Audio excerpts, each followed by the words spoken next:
Pollution Control Agency has been focused on efforts to reduce the amount of salt entering our surface water since 2009, beginning with the Twin Cities Metro Area Chloride TMDL and Management Plan. Don't try to say that quickly at 9 o'clock in the morning. This work resulted in the first of its kind winter maintenance assessment tool. And the goal of that tool was to help winter maintenance professionals across Minnesota better understand how their daily work could be modified to reduce salt use and protect Minnesota's water. The new and improved smart salting tool is designed to help communities understand and focus on where chloride pollution is coming from and how to reduce it. The new version also provides reporting options that are consistent with MPCA's reporting requirements. So, this morning, it is a real pleasure to introduce our speaker and colleague, Brooke Asleson, who likely needs no introduction to many of our listeners this morning. Brooke coordinates the MPCA's chloride reduction program that includes the Smart Salting Training Program, as well as the new Chloride Reduction Grant Program, the Smart Salting Tool, and other resources to help communities and organizations reduce salt use and protect our water resources. Brooke earned a master's degree in water resources science from the University of Minnesota and has an undergraduate degree in environmental science and a minor in soil science. Prior to attending grad school, she worked at the Met Council's Metro Wastewater Treatment Plant Lab. I did not know that, Brooke. And in addition to all of this expert work she does in chloride reduction, Brooke has, as you know, helped coordinate these water issues talks for several years, and I'm just very lucky to have worked with her for several of the 16 years that she has been here at the MPCA. Brooke, it is, as usual, great to have you here with us. Take it away and tell us about the Smart Salting Tool. All right, awesome. Thanks, Mark. Yeah, I can hardly remember the days when I worked at the Metro Wastewater Treatment Plant, but yes, I did have a couple of years there of analyzing a wide range of samples, which sometimes was, not quite as pleasant to way to start your morning, but I am thankful that I'm in this role now and doing this work. So thanks everyone for being here and for joining us to hear a little bit about the Smart Salting Tool. So we always try to bring in a lot of different speakers, and every once in a while we want to just, see what different MPCA programs are up to. And so we needed a speaker, and being on the committee, I offered to talk to all of you about this tool because I am very excited about it. It is pretty groundbreaking and amazing what we've been able to come up with. And so I'm pretty excited to share all of that with you so that you can know a little bit more about our Smart Salting Tool. So I am going to just kind of keep the background stuff super high level, but I couldn't not put this information up in one of my presentations. It's obviously a kind of a cornerstone to our work and the program and why this is important. I fully suspect that the majority of you completely understand this and do your own little work on this because we have this, but just to make sure that we're all on the same page, we do have a chloride standard in place that is 230 milligrams per liter, and that's EPA's criteria. Now, I like to highlight that Canada's criteria is a little bit lower than ours, 120 milligrams per liter, and the state of Michigan just came out with their own state-specific chloride criteria, and it's 150 milligrams per liter. So I just like to throw that out there because I think if we really want to be protective of aquatic life, we should probably be shooting for a lower target than 230. We can have that be our standard, but when we're coming up with plans and ways to reduce chloride and be truly protective of our water resources, we should probably be setting a little bit lower goal that we're striving for. I'm not going to get into all of the reasons that chloride is a challenging pollutant and why it's such a problem. We've got that here on the slide, and I'm sure there'll be future opportunities to learn more for those of you if chloride is something that is new to you. But I do have a lot to get through, so I don't want to spend too much time on this. So I want to make sure that I do introduce our chloride reduction program. I'm sure some of you are familiar with it, but it is a new program. So we've only had this program at the MPCA for the last 5 years. So this is a new program that we've developed over the last few years, and it is outside of the Resource Management and Assistance Division. So that is the program that I now work in, and that's where our chloride reduction work is happening.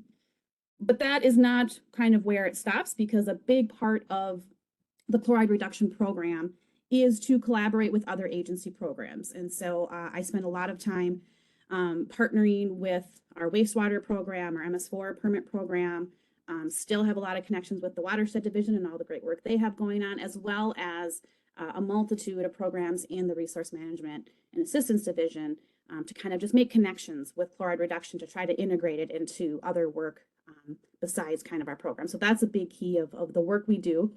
We also, as Mark mentioned, we have our smart salting training program that is run out of our chloride reduction program. So that's a big part of the work that we do. My coworker, Shandy, is managing the training program. So she kind of oversees and makes sure we've got training scheduled and planned, and does all the logistics and making sure that we continue to have a successful training program for not only winter maintenance professionals, but we've really expanded to new audiences as well. Another key component to our chloride reduction program is providing direct assistance to communities and organizations. We do that in a wide range of ways. And one of those forms of assistance is our smart salting tool, which of course you're going to learn about a lot about today. And then we also try to be somewhat of a clearinghouse for resources. So as others develop great resources that we think will be valuable, we kind of coordinate with them and we share those on our website and try to help spread the word about these other programs and resources that are happening outside of our organization that we can share with others, just to help them move forward with chloride reduction. So I'm just going to highlight like one area for each section because I really want to dive into the tool. So I just want everyone to be aware that we do have a statewide chloride management plan. So we are the first state to have a statewide plan that addresses chloride. It was developed in the watershed program, and that was a big part of the work I was doing before I moved over to RMAD to manage the chloride reduction program. But that is a key component to the work, and that really kind of lays the groundwork for here's what the problem is, here's kind of what our current situation is with our water, our surface and our groundwater conditions, and here's some strategies, here's some steps that different organizations can take to address chloride.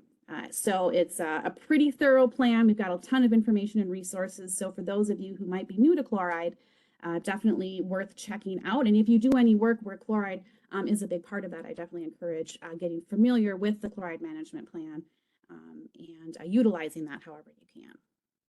I also did mention I work closely with the wastewater program. We've done a great job over the last few years of making sure we know what the chloride discharge is from all of the wastewater facilities and working with those facilities to determine if they need chloride limits. And so that's a big component as well of that agency coordination. And then I'll just lastly highlight the MS4 program. We did get some pretty specific chloride requirements in the 2020 general MS4 permit. And that has actually been really great. I think we've seen some really great success. We've seen a lot of organizations really improve the things that they've been doing to address chloride. And we've definitely seen an increase in the level of interest in our training program because of these MS4 permit requirements. So all of this collaboration and work that all the different programs are doing to address chloride are definitely having an impact. And so that's been just great to be a part of that. I do just want to mention briefly our training program. So if you are not already familiar with it, we do have a smart salting certification program. So we have a couple different options. We have options for those who are, we call hands-on, professionals. And that, of course, is our traditional roads and our parking lots and sidewalks. But we are in the process over the next year of developing a smart salting training for water treatment professionals. So that will be a new audience that we will be targeting, and that's going to be plumbers and water softening professionals to, help get some information out there around how to adjust and improve the water softeners in businesses, homes, and industrial facilities to reduce the amount of chloride that's leaving those systems. Because we have learned through some of our grants that we've offered that that's just not something that's taught to plumbers or water softening professionals. That's not an area that, unless they've looked into it or learned it from somewhere else, they're likely not going to know or understand what they can do to reduce the amount of chloride leaving those systems or how to optimize them or modify them to be more efficient. So we're excited to be, having the funds to develop that new content and looking forward to offering that.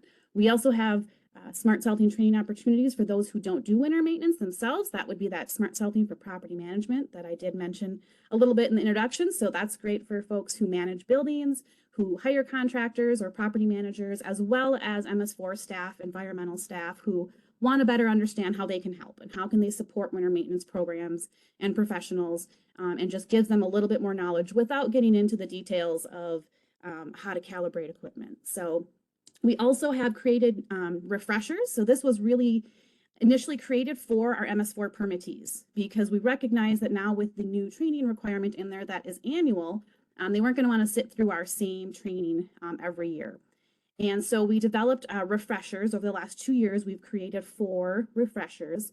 And these are 3 hours, so they're a little bit shorter. And we pick a topic area and we spend a lot more time covering that specific topic. So we're able to get into a lot more details than what we can do in our normal, 5.5, 6 hour training because we're just focused on one topic. And so it's been really exciting to have new content to share with them. And hopefully this new information and content can give them ideas for things they can do that will help them reduce their salt use and be more efficient with their practices. And this is really just geared for the hands-on winter maintenance professionals. It's open to anyone. It's not you only have, it's not like you have to be an MS4 permittee to participate in these, but that was who we had in mind when we created these. And so far we've had some pretty good success. The liquids one is brand new. We just are starting to offer that this fall. So we're still kind of tweaking that, modifying it as we offer it a few times and see where we need to improve it. But so far these refreshers have been very well received, and I think that they are helping to make an impact. And of course, they're helping the permittees meet that permit requirement. We also have a brand new workshop that we've been able to create and offer through Green Corps members. So I share a Green Corps member with Britt in the We Are Water program. So We Are Water and the Chloride Reduction Program have had a shared Green Corps member for, this will be our 3rd year. And because we've had that extra time and resources from Green Corps members, we've been able to create a workshop that is a 2-hour online workshop that is geared for city council members, board members of various organizations, members of, sustainability and different environmental commissions, administrators of cities. And I just found a new audience that I think would benefit from this is, school superintendents. We've spent the last couple of weeks training some staff at St. Paul Public Schools, and one of their big barriers or challenges is getting the equipment, the proper equipment that they need to do their jobs effectively. And so I thought, well, let's add superintendents and school administrators to our list of audiences who I think would benefit from this short 2-hour workshop. So this is just a workshop. It's not a certification training. We tried to keep it as short as possible for this audience. And we cover a wide range of issues. We cover all of the sources of chloride, not just winter de-icing, but fertilizer, water softening, and dust control. And we give them more policy related strategies and tips and things that they can do because of course it's a totally different audience. So pretty excited. We're going to be having one coming up, I think on December 7th. So if anyone's interested in checking that out, please let us know and we'd be happy to have you join us. Now on to the assistance. So now we're going to get into the Smart Salting tool. The Smart Salting tool is an online tool that was initially created for winter maintenance professionals. So when we were doing the Twin Cities Metro Area Chloride TMDL, as well as that management plan back in, I don't know, I think that started in 2009, we realized that winter maintenance professionals were very unlikely to look at a spreadsheet of BMPs that they could implement and go ahead and implement those. And so we decided to go a different route and create an online tool that made it as easy as possible for them to better understand where opportunities exist for them to change their practices, as well as to kind of document and track the progress that they're making. And so we have since updated it over the years. When we did the statewide chloride management plan, we updated it to include dust control as well as level of service, because we know that if you're trying to go for bare pavement, you're going to implement different practices than if your level of service can be 50-50 if you're okay with having some snow and ice on the roads versus if you need bare pavement, we're going to recommend different practices or strategies to achieve that goal. And so we incorporated that into the tool because that was an important piece we noticed that was really missing.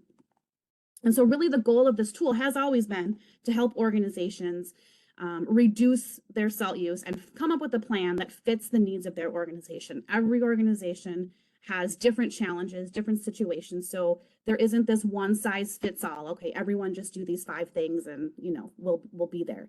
We knew that we needed to get into the very fine level of detail so that even those organizations who maybe had different limitations could still take steps to reduce their chloride. And so this is just an overall timeline. We've been working on this tool for many years. It has been funded basically 100% through the watershed division. So we are grateful to the continued support from the watershed program to keep this tool moving forward and continuing to improve in how we can help communities across our state reduce chloride.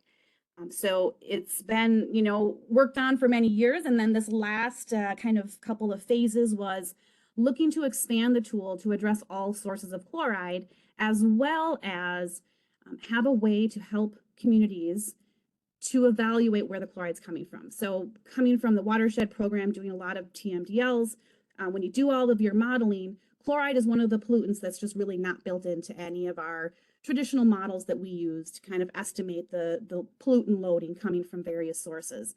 And so I saw that as a gap, somewhere that we needed to have a better way to estimate where the chloride was coming from because the traditional models and tools that we use for doing TMDLs just didn't really account for chloride. And so now we have designed and built that into the smart salting tool, as well as some of the permitting requirements that we now have that we didn't have back when we started working on this tool. So here's a screenshot of what the tool looks like. I am not going to actually go into the tool because there's just too much that could go wrong with trying to do a live demo. But if you go to smartsaltingtool.com, you can create an account and you can see all of this on your computer. So when you go to the tool now, you will see this option of evaluating your chloride sources, and then on the right is the original content. So that is for our road maintenance organization. So that's where the winter maintenance professionals and those who do gravel road maintenance can go to and still kind of get that very fine level of detail of how to manage their practices to address chloride. So we've maintained the existing, or the now it's not the existing, it's the past features and functions, and now we've added this new feature. And this is really modeled after this report that was done by the University of Minnesota back in 2019 that did an evaluation of where is all the chloride coming from in the state of Minnesota. And so here is the pie chart that they broke down all of the different sources of chloride. And so we really use this as kind of our basis for moving forward and really focused on de-icing salt, fertilizer, water softening, and then we still have those dust control as well as a future industrial section in here as well. And so this was kind of the basis of, and this is the point that I will often make in presentations, is that this is very helpful at the state level to know where is the chloride coming from, what are the sources of chloride that we as an agency need to kind of help develop resources and tools to help organizations reduce their salt use. But when it comes to a specific community, what really matters is where the chloride is coming from in your community, because if the majority of your chloride is coming from water softening activities, then the de-icing side of things is probably not quite as important to your organization. You might want to focus on that, and you really should focus on where the chloride is coming in your specific community. And so now the tool allows us to do that. And so when you go into the tool, you first have to select your boundary. And we've included a variety of options so that, a wide range of audiences can utilize the tool. And so here you can see we've got all these different levels, and then we have a specific layer there for MS4 so that we can make sure that we get that geographic boundary correctly. So those permittees can make sure that they are getting accurate information for just their boundaries and not parts that are outside of the MS4 boundary. But we have a wide range of geographic areas that you can select. And then once you have selected your geographic area, here in this example, I selected the community of Altura, and it will give you an estimate of where the chloride is coming from for that particular community. So when you're in the tool, this pie chart changes. So this pie chart is automatically generated based on your geographic, and I'm going to walk through a little bit of kind of how we've done that. But this is using GIS and other available data and information to provide an estimate, at least a starting point of where is the chloride coming from. And you can see here on the right, we have kind of all of the primary sources listed.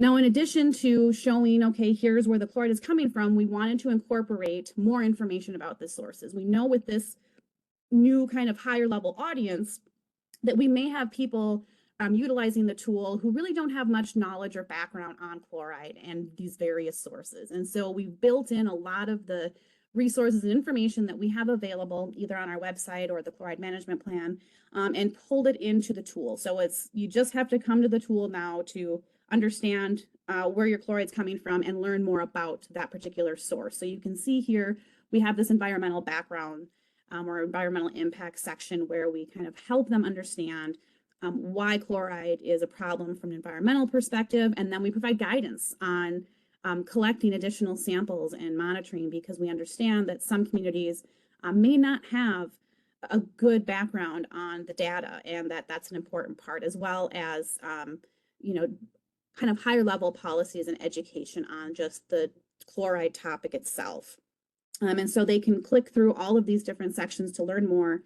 And then we also have incorporated, what else is available, some of the key resources that we feel like are helpful if somebody is exploring chloride and wants to learn more. When they click on each of these tabs in these sections, they'll get more information right in the tool instead of always being directed somewhere else. Now, of course, we provide a bunch of links so that they can go to various websites and other places for that information, but we wanted to not be sending them a bunch of different places and then all of a sudden they forget how they got there and that they were even in the tool to begin with. So we tried to keep as much of that content in the tool as we could. And now here's just a screenshot showing the fertilizer. So for the fertilizer, we took a little different approach with this because we know that this is a fairly new source of chloride, that there's a lot of folks that don't even realize that fertilizer is a pretty significant source of chloride, and they may not know much about where the chloride is coming from. So we provide some surveys to help them gain more information so that they do know a little bit more, because it's hard to provide guidance when they're not quite sure exactly where it's coming from. And so we have this survey section and tools section to give more direction for how they can collect more information on this source so that we can give better guidance and recommendations for how to address it. We also, here's an example of the table. So what we did is we have these tables so that they can see where our estimates are coming from. And we made these tables editable. So they can actually, if you can see over here on the top of the screenshot here, this is just showing the initial results. And then if they click on that modify results tab, they can actually change this. So we are well aware that the data that we're using may not be as accurate as information that they might have. Like, right, we're using the best available publicly available information, and we know that there's going to be areas, and expect there to be certain areas where our estimates are not quite that accurate, that they're estimates. And so now they can actually go in and modify this. They can say whatever the layer we were pulling from has, the amount of corn wrong, and they know specifically what that acreage is, or the application rate of that type of fertilizer may be different than what our estimates are, because of course we have to make a lot of assumptions in order to come up with these estimates. And so we have this option that they can actually modify this table and change the results, and then their pie chart will automatically be reflected in that. And so each source will have its own pie chart that kind of breaks down that source at a little bit of a further level of detail. so that they can kind of really focus in on where to focus their efforts. And so this was just an example for Dakota County, and you can see here that corn seems to be where the majority of their potash or their fertilizer is being applied. And now this is a couple of different sources of information that we're using, a couple of different layers. And so we obviously, turf is definitely the trickiest part of this, and that's where we probably expect users to have to make the most updates, is because some of this data and information is easier to come by than others, and turf is one of those. And so kind of trying to manipulate the data and the information to try to be reflective of that, we've done our best. But we also have some information icons within the tool to provide a little bit of guidance or some tips to say, here's where we pulled the data from, so that they know. And then here, if you want to modify this, or a recommendation for how to make that more accurate. So this is just a little bit of the two different layers we're using to make that estimate. And then the next source is water softening. So you can see here, we kind of follow this line of all these different sources, and you can click around and move. So if the user wants to skip to another source, they have that option. And again, we kind of provide that background, that more information if they are not quite familiar of why water softening is a source of chloride.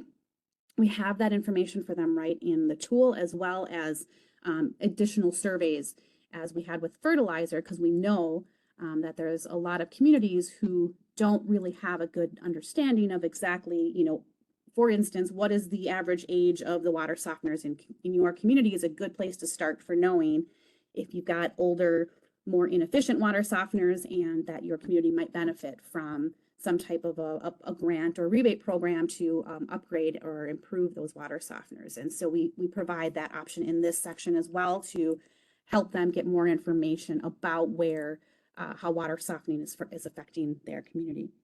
And so here's an example of what that would look like. So here's the table, as well as an example pie chart of kind of how that breakdown of chloride coming from water softening is happening within in their community. And so again, these tables are editable, and something that we strongly encourage, and we want them to. Now, we had to, of course, assume hardness.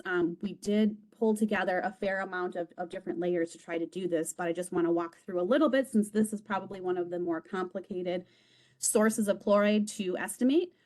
We first have to, figure out where is the water coming from, and use the GIS layer for that, and using groundwater versus surface water, which is something in the next phase that we will be working on, because right now there's going to be a lot of zeros in there, because it looks like we are pulling from surface water when actually we intended to pull from groundwater. So that was a realization that we came to over the last few months of testing and sharing information about this tool, giving presentations like this, where we're like, wait a minute, that doesn't seem quite right. So it is new, we're finding things, and we're going to be fixing them as we can. And then, of course, the efficiency. That's definitely something that the user will want to modify, but we use the best available information on what we think would be the average efficiency for different types of water softeners. So here are the 4 different ways that we have tried to estimate that water usage and that water hardness. Is first the geology, and so you can see that first map there, it's not complete. So we, of course, had to make some assumptions to fill in all of those gaps for the entire state, so that we had full coverage for all of our users. And then we utilized actually some MPCA data sets for the known well water chemistry and that hardness. And then we kind of combined those two to try to give that estimated hardness. Now, the nice thing is most communities, particularly if they are, say, a wastewater treatment facility, they're going to know what their hardness is, or they're going to be able to have access to that information, and they can update that in the table. So here's just an example of the Duluth area that we modified the table based on more accurate information. Now, this is an extreme example, because this is actually the example we were running through when we realized that we need to update where the water use data is coming from. And so this is just, though, a good example to highlight that, having that more local detailed information can make a big difference. and is important to understand. So we're doing our best to get them started and provide that estimate. But this feature of being able to modify and update the data or that chart can really be helpful. And in this case, it helped us to recognize an area that we need to, because of course Duluth is different from many other communities across our state in that they are pulling their water from surface water. So communities who are using surface water for their drinking water system, their water is not going to be nearly as hard as the groundwater. And so that is something that we're going to, in the next phase, which I hope will be starting soon here in the next couple months, we will make an update to the tool so that we reflect both surface and groundwater inputs for drinking water. And then, of course, we still provide all that great background information so that they understand, you know, what they can do about it. And now here we've got the winter maintenance. We had a lot of information to pull from for this, so we definitely we're not light on information and resources to share for this particular topic, given the history of our Smart Salting training program. And then this is just an example of kind of that breakdown at a more detailed level. So they will see here's where the majority, and for this example, Laketown Township, it looks like the majority of their winter maintenance de-icing activities are on county roads. And so that would be an area for them to focus on. And of course, these other roads are important, but if they can get everyone who's managing those county roads to implement best practices, that's where they will have the biggest impact on reducing chloride in their community. And then, of course, we have the table here that lays out exactly all of the information in the data that we used to come up with that estimate that they can modify. And so we have the actual chloride loadings here. We've got how much, what application rate, and maybe they change that. We, of course, had to come up with something. I think for that particular one, we have some pretty good information and insight on what those average application rates would be for the different types of surfaces. But there's that opportunity for them to update that if we aren't quite on the mark with that one for their organization. And so again, with this one, you know, we have to consider different, we have a lot of different GIS layers, a lot of different information, and how to make sure we picked the best one for estimating. This is we kind of calculate the total lane mileage for concrete and asphalt surfaces, because of course, there's going to be other surfaces in there that maybe are not going to be managed or are not going to receive de-icing salt. And then through the development intensity, we actually removed rooftops, parks and gardens, and roadways because we were already accounting for roadways in the other road layer. So I just share this to help highlight that we did really do our best to look at all the different available GIS layers and data that's out there and try to kind of find and piece together the right ones to provide the best estimate that we can. And then last, we have gravel roads in here. So this, we had a lot of great information already in the tool, but now we've combined it over here, as well as we have this breakdown of how we're estimating the amount of chloride coming from dust control activities. And these, all of the different surface types, we had to kind of inventory them because it is different. When you look at the actual GIS layer, it's not just the simple, okay, here's how our gravel roads are, because it could actually be a dirt road, and maybe that is a road that's not going to be maintained.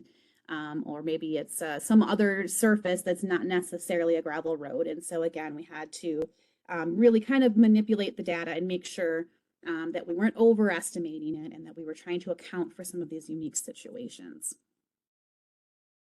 And then industry. So we have this built into the tool. We, however, did not have the resources or really the expertise to fully develop this section.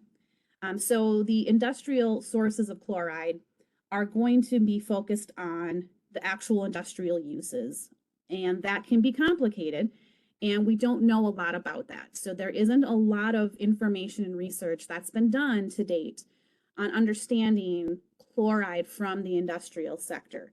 And so we have partnered with MnTap. We actually partnered with MnTap as part of the program's kind of agency collaboration that I mentioned earlier. We actually have a partnership with MnTap, and they've had a couple of interns over the last few years that have done some really great work in helping us first better understand chloride coming from water softening activities from industrial facilities, because majority of industrial facilities do have a water softener. And in some cases, a lot of these industrial facilities do need maybe a lower level of hardness, or in some cases 0 grains per gallon for their process. And so we've partnered with them, and they've done some great work to help us understand what are all the primary source, all the different industry types that probably have high chloride in their discharge. So we now have that information. I'm currently working with our contractor right now to build out kind of that more educational piece of it, as well as figure out how do we estimate chloride coming from these industrial facilities. So we've kind of already started to work internally with some of our own experts who hopefully have some guidance. If you have some great ideas, it's definitely going to be probably one of the most complicated sources of chloride to try to come up with an estimate for, but we are up for the challenge, and we're going to do our best to pull everything together and provide this. Hopefully in the next year, we will have an industrial section for folks to start including in their use of the tool. So once the user has gone through and evaluated their sources, they know where it's coming from, maybe they've collected more information and they've modified those tables, and so they have a pretty good idea of where the chloride is coming from, then they can do an assessment to figure out, well, now what? Now what do we do about it?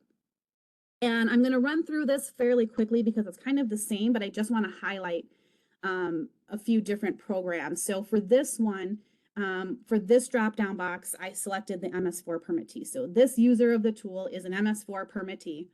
And so what then the tool will do is it'll walk you through what you already know, to review those sources of chloride to make sure, all right, here's the sources of chloride that are affecting your community. And then on the right there, they select which one of these sources do they want to include in their action plan. So what are the sources that they plan to try to address?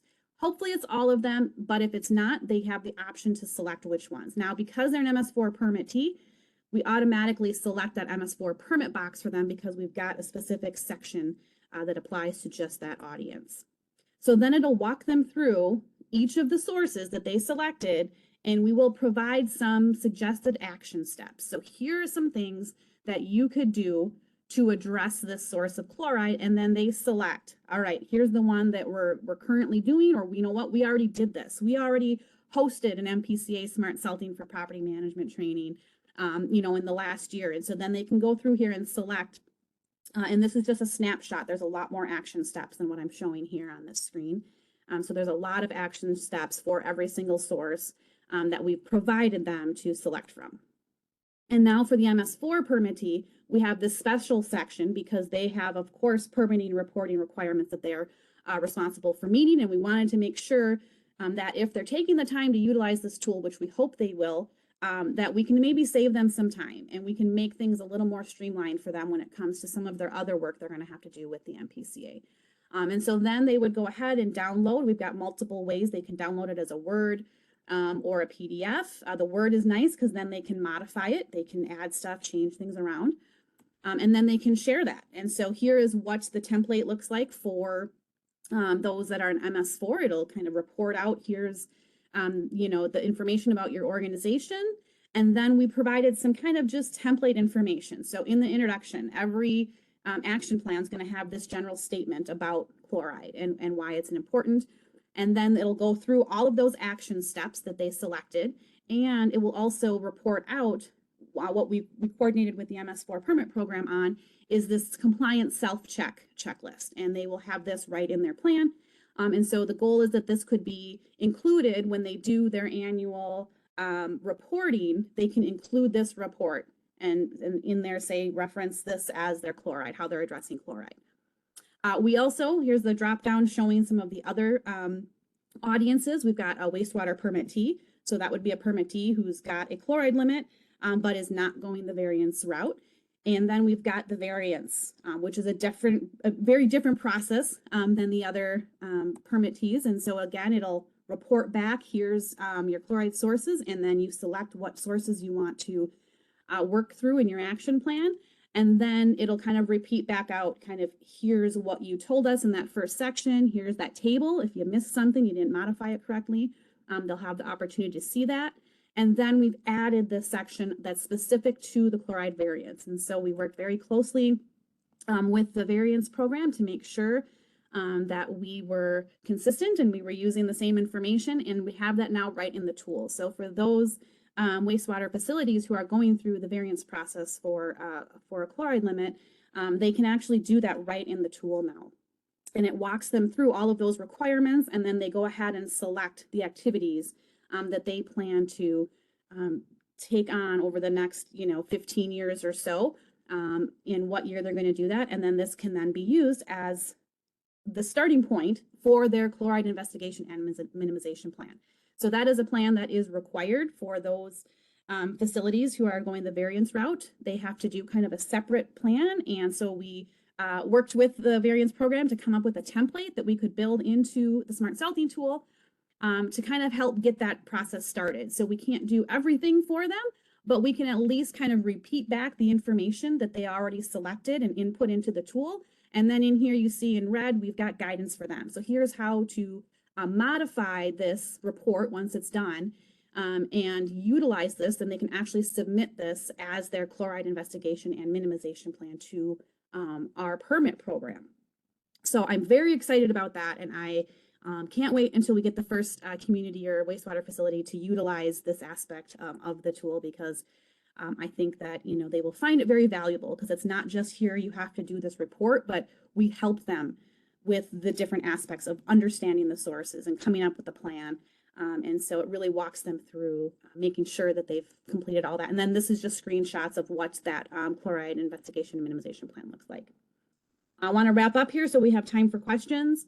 I just want to note that we still maintain the original intent of the tool, which was to really focus on winter maintenance activities as well as dust control. And so that section is still the same and amazing. Of course, it was great before. We started with really great work and a great tool.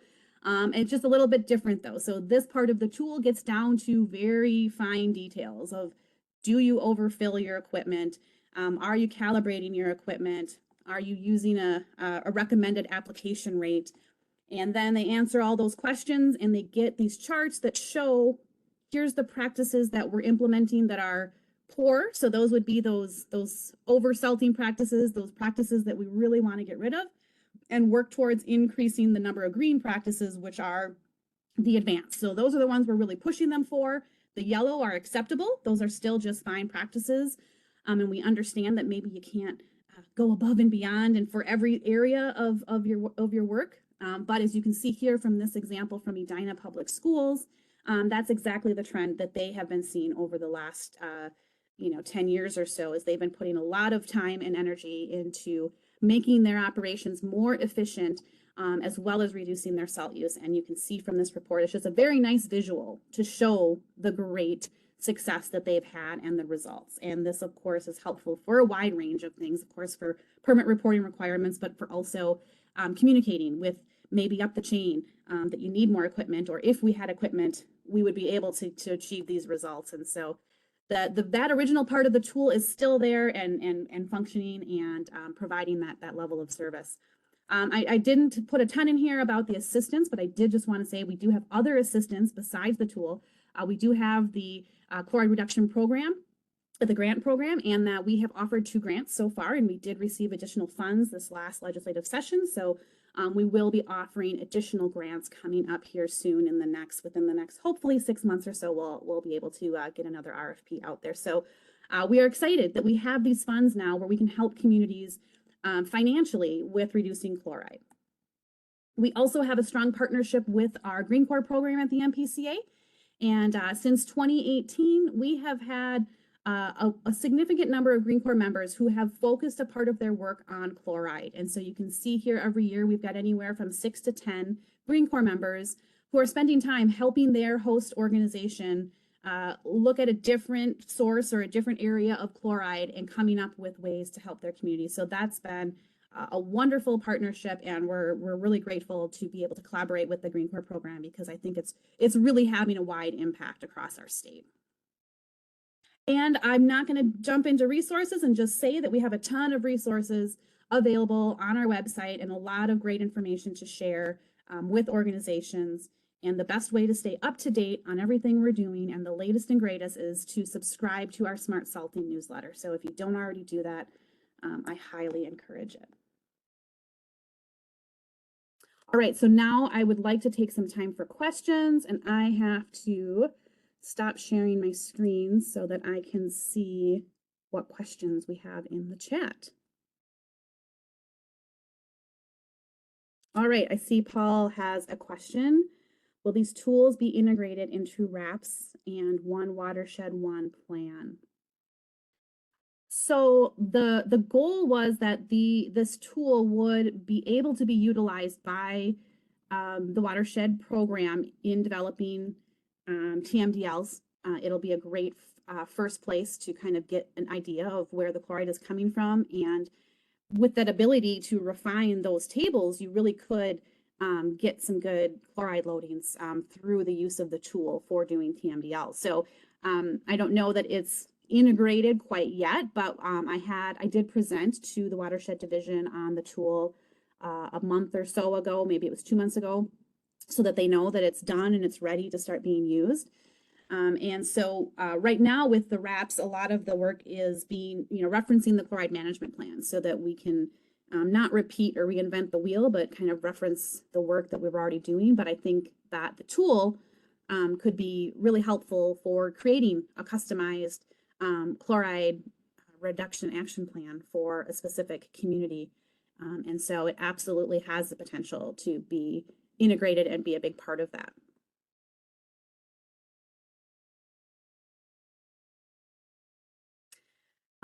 Do we have any other? So this is Mark again. Hi. Well, people are thinking of questions that they're going to pose to you. I think this is just super work. I mean, it is just great. I can't imagine that anyone out there would look at this and not think, and think otherwise. It's a kind of work that it seems to me as an agency, we should be doing a whole lot more of, is identifying the problems and then developing tools like this so that people can actually go out there and change it, instead of just running out there and telling people we've got a problem. And I just want to say, I think this is just amazing work. So the question I have is, yeah, and somebody actually just put this in the chat. Does any other state do this?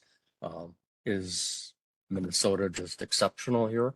Obviously in the South, it's not going to be a big issue probably, but maybe on dust control. But do other states do this, or are we just way out there in front? Yeah, no, that is a good question. I'm glad you both brought that up because I think we are exceptional. We actually do have a reputation from other state agencies and EPA that Minnesota is really kind of far ahead of other states. There's not like we've got everything figured out and we're the best at everything. I mean, we can think that, but we've learned a lot from other states as well. But we definitely, on this tool, we are the only state that has it. And there's obviously been a ton of interest from other states. And I have offered to try to partner and collaborate on maybe some grants where we can expand it and make it more of a regional tool. But so far, no other states have wanted to put in the time to really figure out how to fund kind of that. Because obviously we're not going to fund making our tool a regional based tool, and we're not willing to just like give our tool to EPA because then we can't make all of these changes, improvements, and updates to make sure that it works for Minnesota. So we are the only state that has it. All the other states are very jealous and envious of our tool, and they would love to have a tool like this for their state. And I've definitely offered it. Like, we're open to sharing what we've learned and partnering up with some other states, but so far, either they just don't have the funds to kind of make that happen or don't have the resources. As we can all imagine, there's always a lot on our plates. So, but yes, we are definitely with this tool. There's nothing else like this. And to your point, Mark, about other things, I actually did meet with Dave Wall after I presented at the Watershed Group about something like this for nutrients, and that, this could be something that could be used for other pollutants besides just chloride as well. And I think, what I like about it is it really kind of helps guide them through that whole process of really understanding where it's coming from and then here's what you can do about it. Now, obviously, with fertilizer, I think that's a tougher one because we don't have a ton that they can do about it, but whatever is out there and known, we've definitely provided those options. All right, looks like Greg has a question about limited liability legislation. So the MPCA was not directly involved in the limited liability. We've never really been the lead on that. Of course, I am aware of it, being in the work that I do. And I know that there was some attempts last session to try to get it passed, but it just still has not passed. So I think there's some hurdles that they just can't seem to get over. I think that it comes around that limited liability language. From my understanding, is there's general agreement that it's a good idea and that reducing chloride and protecting the environment and participating in our training program is great. And I think there's agreement on that, but I think it comes down to some other aspects of that legislation, the legal part of it, the limited liability, where maybe there's some challenges, some hurdles that they just can't seem to figure out how to get past. But again, we were not the lead on that. And so I would suggest, I know that Stopover Salting, I don't know if you are connected with them at all, they've done a lot of work on that, as well as some other organizations like clean water organizations that have helped to try to push that forward, that I would suggest reaching out to for more information. Paula, you'd love to hear more about the process of developing the tool. Maybe there's another forum for that talk. Yeah, it has been quite the process. It's been, like I said, I started working on this, back in, I think, about 2010. It's taken a lot of time because we have to work with the experts in the industry. It's not like I know all of the practices and things that we should do to address these sources. We have to find the experts. We have to, utilize their time and get them to share their information with us. And so just that part of making sure that we're connecting with the right people and we're getting their time to help advise and create this tool, as well as now this last phase of it was pretty complicated with actually pulling all of this together and implementing it and getting the equations and those GIS layers and all of that data to work out. So yeah, that could be a whole nother talk. And I'd be happy to talk more with you, Paula, too, about it offline if you want to. And then Mark is asking about fertilizer. Is it simply a volume issue, or is timing also a factor, like applying to frozen ground? Yeah, so for fertilizer, for the most part, we are kind of sticking with those typical strategies that you would be provided for, being smart about your fertilizer use. Like, for one, doing a soil test. Do you actually need potassium? Because if you don't need potassium, that's a great way to remove that chloride, is to not include a fertilizer that has potassium in it. And then using best practices for fertilizer application. So yeah, you would never want to apply it on frozen ground, and just other, making sure you're using the proper application rate and things like that. So that's kind of what we stuck with. And then we have in there, kind of exploring non-chloride sources of potassium, because the potassium is actually what that chloride is attached to. And so they're using the fertilizer for the potassium, not the chloride. And so that is definitely worked into the tool. And I know that there's some research going on by the U of M extensions, as well as Department of Ag, and some of the folks that are making fertilizer, to figure out, well, okay, we just kind of got chloride on their radar. And so now I know there's been some work in the last few years trying to better understand that source, because it is a pretty new source. I don't know actually of any other state that's really looking at fertilizer. I think water softening and de-icing are the two big ones that other states have some experience with and have been investigating, but fertilizer is definitely kind of a new source to the table. Well, we are at 10:01, so I'm sure a bunch of folks have to get going. So this is weird. Like, I'm doing both my normal role of like coordinating the questions, and then I'm answering them too. And now I'll go ahead and go back to my other role with this and close us out for the day. So just want to thank everyone for being here, for coming and listening to some of the work I've been doing on the last couple of years. And so thanks for being here and for learning about this.